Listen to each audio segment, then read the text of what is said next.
ഒരു ക്രിസ്ത്യാനിയെ വിളിച്ച് ചോദിക്കുകയാണ് എന്താ നിങ്ങളുടെ പുണ്യഭൂമി. അപ്പോൾ ഒരാൾ പറയാണ് അത് വത്തിക്കാനാണെന്നോ അല്ലെങ്കിൽ യെരുശലേം ആണെന്നോ ഒക്കെ പറയുകയാണെങ്കിൽ പൗരത്വമില്ല. ഇതിനെ ആസ്പദമാക്കിയിട്ടാണ് മോഡിയുടെ പൗരത്വ നിയമം വരുന്നത്. മോഡിയുടെ പൗരത്വ നിയമത്തിൻ്റെ ആദ്യത്തെ അമെൻമെൻറ്റ് വരുന്നത്. കാശ്മീരിൻ്റെ 370-ാം വകുപ്പ് എടുത്തു കളഞ്ഞു. എവിടെ നോക്കിയാൽ നമുക്ക് മനസ്സിലാവും. സവർക്കറിൻ്റെ അടുത്ത് എന്ന് നോക്കിയാൽ മനസ്സിലാവും. അല്ലെങ്കിൽ ഈ പറയുന്ന ഏക സിവിൽ കോഡ് വരുന്നു. എന്താണ് ഏക സിവിൽ കോഡ് എന്ന് അറിയാൻ സവർക്കറുടെ ഹിന്ദുത്വം നോക്കിയാൽ നമുക്ക് മനസ്സിലാവും. എന്ന് പറഞ്ഞാൽ സവർക്കറിസമാണ് യഥാർത്ഥത്തിൽ നമ്മളെ ഇന്ത്യൻ ഫാസിസത്തിനെ വിളിക്കേണ്ട പേര്. അപ്പോൾ ആ സവർക്കറിസത്തെ മനസ്സിലാക്കിയാൽ മാത്രമേ അതിനെ നമുക്ക് റെസിസ്റ്റ് ചെയ്യാൻ പറ്റുള്ളൂ.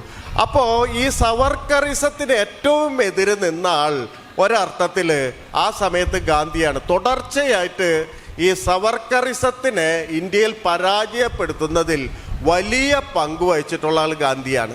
അതുകൊണ്ടാണ് അവർ ഗാന്ധിനെ നീക്കം ചെയ്യുന്നതും അവർ തുടച്ച് നീക്കുന്നത്. എന്ന് പറഞ്ഞാൽ ഫിസിക്കലി തന്നെ ശാരീരികമായി തന്നെ ഇല്ലായ്മ ചെയ്യുന്നത്. അപ്പോൾ ഈ കഥ നമ്മൾ ഇനിയും നമ്മുടെ കുട്ടികൾക്കോ നമ്മൾ തന്നെ പഠിക്കുകയോ കുട്ടികൾക്കോ പഠിപ്പിക്കാതിരുന്നാൽ ആ വലിയ ശൂന്യതയിൽ ഞാൻ നേരത്തെ പറഞ്ഞ പോലെ യാഥാസ്ഥിതികത്വമല്ല കയറി കൂടുക, ഫാസിസാണ്. അത് തമ്മിൽ വലിയ വ്യത്യാസമുണ്ട്.